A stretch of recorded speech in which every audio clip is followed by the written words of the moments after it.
آج ہم تھوڑے گزرے سال کے حوالے سے بات کریں گے اور محاسبہ کریں گے اور نئے سال کی تیاری کو لے کر کچھ موٹیویشنل باتیں بھی آج ہم کریں گے اور کیا ہمیں کس طرح سے اس سال کو بہتر طور پہ یوٹیلائز کرنا ہے۔ ہمارے ساتھ انجینئر پروفیسر ڈاکٹر علی ساجد صاحب موجود ہیں، ان کو ہم خوش آمدید کہتے ہیں۔ تھینک یو ویری مچ سر۔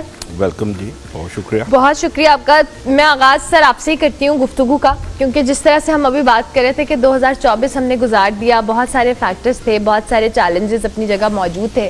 2025 کے لیے ہمیں کس موٹیویشن ڈیڈیکیشن کے ساتھ تیاری کرنی ہے؟ نیا سال بنیادی طور پہ جب شروع ہوتا ہے تو ضروری ہے کہ پچھلے گزرے ہوئے سال کا ایک سیلف انالیسس کریں۔ بعض لوگ اس کو سیلف اکاؤنٹیبلٹی کہتے ہیں، خود احتسابی۔ میرے نزدیک احتسابی اچھا لفظ نہیں ہے، سیلف ریویو، کہ پچھلے ایک سال میں آپ نے کیا کھویا، کیا پایا، آپ نے کوئی ٹارگٹ فکس کیے تھے پچھلے سال اپنی سیلف ڈیولپمنٹ کے لیے، پروفیشنل ڈیولپمنٹ کے لیے یا سوسائٹل کنٹریبیوشن کے لیے، کیا آپ نے وہ اچیو کیے ہیں۔ اور اس کا بیسٹ طریقہ یہ ہے کہ آپ اس کو احاطہ تحریر میں لے آئیں، اس کو ڈاکومنٹ کریں اور دیکھیں پورے ایک سال میں نے کیا گین کیا میننگ فلی اور کیا میں نے سوسائٹی میں ویلیو ایڈ کی۔ یہ تو تصویر کا ایک رخ ہو گیا۔ اب سال کے شروع پہ کچھ اہداف کا تعین کرنا بڑا ضروری ہے، جس کو ہم ٹارگٹ سیٹنگ کہتے ہیں یا گول سیٹنگ کہتے ہیں۔ بنیادی طور پہ 3 سے 4 گول ہیں جو زندگی میں ہر شخص کو بنانے چاہیے سال کے شروع میں۔ پہلا ہے جی پروفیشنل گول، کہ میں نے اپنے پیشہ ورانہ طور پہ کتنا ڈیولپ ہونا ہے۔ یہ ظاہر ہے میری ذات کے حوالے سے ہے۔ اس سے ملتا جلتا دوسرا ہے پرسنل گروتھ۔ پرسنل گروتھ کے 6-7 ڈائمینشنز ہیں، جس میں آپ اپنی پرسنالٹی کو ڈیولپ کرنے کے لیے کیا کیا چیزیں سیکھ سکتے ہیں، کیا کیا پرسنل ویلیو ایڈ کر سکتے ہیں، یہ دوسرا ہو گیا۔ تیسرا ہے سوسائٹل گول، کہ میں نے سوسائٹی میں کنٹریبیوشن میرا کیا ہو سکتا ہے اور میں کس حد تک احترام آدمیت احساس کے ساتھ کسی بھی ایک شخص 2 شخص کی زندگی میں خوشگوار تبدیلی لا سکتا ہوں یا لا سکتی ہوں۔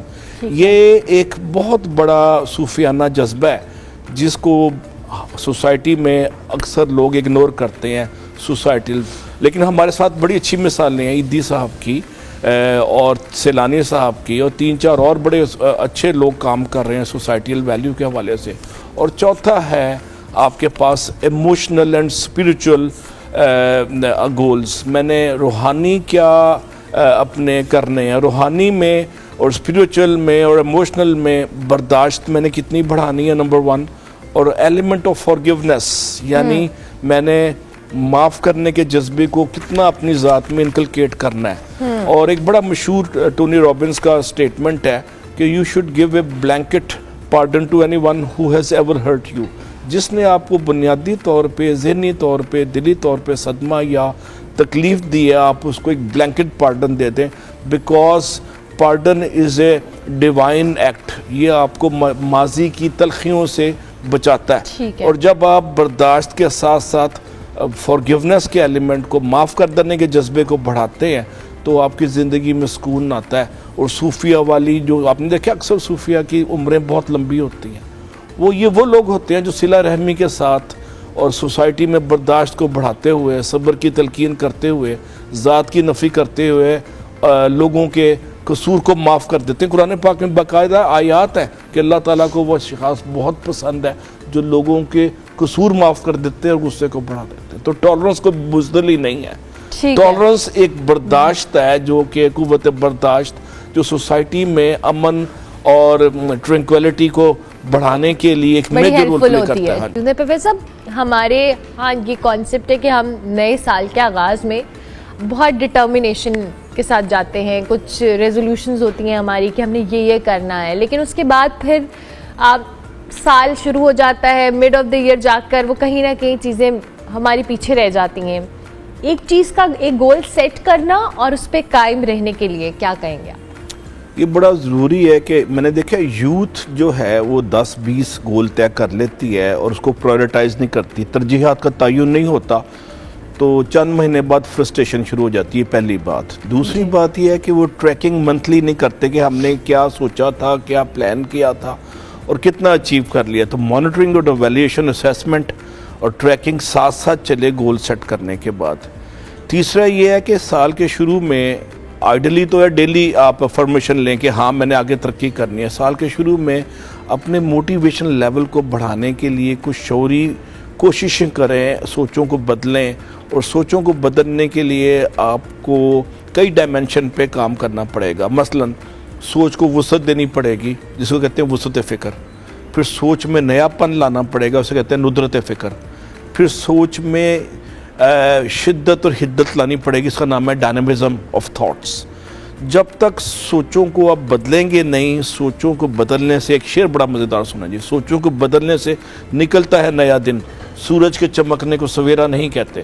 دہائیوں سے آپ کی زندگی میں سورج طلوع ہو رہا ہے. جب آپ سوچوں کو وسعت فکر کے نئی ڈائمنشن پہ استوار کریں گے تو آپ کو پتہ چلے گا جس کو میں سمندر سمجھ رہا تھا وہ تو چھوٹا سا جوہر ہے. تو سوچ, آپ کی سوچ بڑی تو دنیا بڑی. If you think big, you're going to be big. If you think small, you will remain small. یہ چھوٹا سا اصول ہے. تو فکر محدود تو منزل مسدود. اگر آپ کی فکر محدود ہے تو منزل چھوٹی سی ہو جاتی ہے. اور لوگ سیلف بلیف کی عدم موجودگی میں, سیلف بلیف کیا ہے, اس پہ نیپولین ہل نے بڑی اچھی بات کہی تھی. کہتا ہے کہ جو انسان سوچ سکتا ہے وہ اسے حاصل کر سکتا ہے. Whatever human being can conceive, اور provided he or she believes he can achieve. میں نے خود, میرے ساتھ یہ حادثہ ہوا جب میں UET میں پڑھتا تھا 3rd ایئر میکینیکل میں. تو میں نے سوچا کہ میں PhD امریکہ سے کروں. میں نے کبھی ٹاپ نہیں کیا, میں نے کبھی اسکالرشپ نہیں لیا. اور جب میں نے تہیہ کر لیا سیلف بلیف کے ذریعے, میں نے انٹرنسکلی موٹیویٹ کیا اپنے آپ کو, تو چند سال بعد میں فلی فنڈڈ اسکالرشپ کے ساتھ نیو یارک سے واشنگٹن لینڈ کر رہا تھا. تو یہ آپ کی انٹرنسک موٹیویشن ہے جو آپ کو تحریک دیتی ہے. موٹیویشن ایک قوت محرکہ ہے, یہ پرپیلنگ فورس ہے, یہ کمپیلنگ فورس ہے, یہ آپ کو اٹھاتی ہے.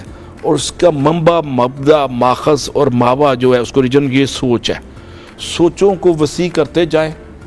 آپ نے دیکھا ہے کلرکوں کے بچے اکثر کلرک ہوتے ہیں, وہ سمجھتے ہیں اس کو سرکاری کوارٹر مل جائے گا. ان کی سوچ سرکاری کوارٹر, پینشن اور سیکیور جاب سے اوپر نہیں جاتی. لیکن جو ماں باپ جن کے ہوتے ہیں بڑی سوچ کے, ان کے بچے بھی اوپر جاتے ہیں کیونکہ ان کو ماحول ہی ایسا ملتا ہے. شاہین کے ساتھ شاہین کا بچہ اڑنا بیماری نہیں سمجھتا, کوا اونچا اڑنا بیماری سمجھتا ہے, اس کے پاس قوت پرواز نہیں ہے. اور وہی شاہین کے بچے کو اگر آپ بٹھا دیں کووں کے ساتھ تو سمجھے گا وہ میں اڑ ہی نہیں سکتا اونچا. اس پہ اقبال کا بڑا مزیدار شعر ہے کہ ہوئی نہ زاغ میں پیدا بلند پروازی, خراب کر گئی شاہین بچے کو صحبت زاغ. تو میرا نوجوانوں کو یہ مشورہ ہے کہ ان لوگوں کے ساتھ مل بیٹھیں جو پازیٹیو ہیں, جن کے جو بڑی سوچ کے حامل ہیں, جو کہہ سکتے ہیں yes it could be done, nothing is impossible. Sorry میں آپ کو انٹرپٹ کر رہی ہوں, پھر آپ نے بات بالکل ٹھیک کی, لیکن بہت فائن لائن ہے. پھر کہیں نہ کہیں اوور کانفیڈنس ہو جانا اور چیزوں کو فار گرانٹیڈ لینا, یہ بھی یوتھ میں آتا ہے. اس چیز کو اگر میں آپ کو ایک بات بتاؤں جی, تیقن یعنی قوت یقین اعتماد کی بنیادی کڑی ہے. تو اعتماد کوئی تکبر نہیں ہے, اعتماد سیلف کانفیڈنس کا نام ہے. لیکن ایک حد تک ہونا. ہاں جی, سیلف کانفیڈنس کی بنیاد ایک اور ہے, وہ ہے ہوم ورک, ٹکرے مارنا, صحیح کرنا, کوششیں کرنا, ٹرائی کرنا. اور جب بھی گرو پھر اس کو گرنا نہ سمجھے, اس کو اٹھنے کے لیے ترقی کی پہلی منزل گرنا ہے. یہ یاد رکھ لیں, you are not failure as long as you are trying. آپ ناکام اس وقت تک نہیں ہے جب تک آپ کوششیں کر رہے ہیں. جب آپ نے کوشش چھوڑ دی تب آپ ناکام ہوں گے. پھر سب آپ بھی ان دا اینڈ ہمیں کچھ 2024 کے اینڈنگ نوٹس پہ کچھ کہنا چاہیں؟ میرا تو وہی بات ہے, مجھے اقبال کا ایک شعر یاد آتا ہے کہ اوروں کا ہے پیام اور میرا پیام اور ہے, عشق کے درد مندوں کا طرز کلام اور. نوجوانوں کو قوت یقین بڑھانی پڑے گی, امید بڑھانی پڑے گی. اور قوت یقین پہ پھر اقبال کہتے ہیں جو ہو ذوق یقین پیدا تو کٹ جاتی ہیں زنجیریں. تو ناممکن کام ممکن ہوتے ہیں قوت یقین سے. نئے سال میں اپنی قوت یقین بڑھائیں, امید کے مسافر بن جائیں. Everybody should be ambassador of hope. اور ہمارا کور جاب امید پھیلانا ہے. میں ایز اے پروفیسر پڑھانا میرا کام نہیں, صرف امیدیں دینا ہے. اور سبز باغ دکھانا امیدیں نہیں ہیں. بالکل ریئلسٹک امید, جس کو اقبال نے کہا تھا کہ طلوع فردہ کب منتظر رہ کے دوش امروز ہے فسانہ. مایوسی چھوڑ دیں, مایوسی گناہ ہے. اللہ کی ذات پہ تقیہ اور توکل بڑھاتے جائیں, چیزیں آسان ہوتی جائیں گی. زبردست, تھینک یو ویری مچ. آپ کا بھی بہت شکریہ.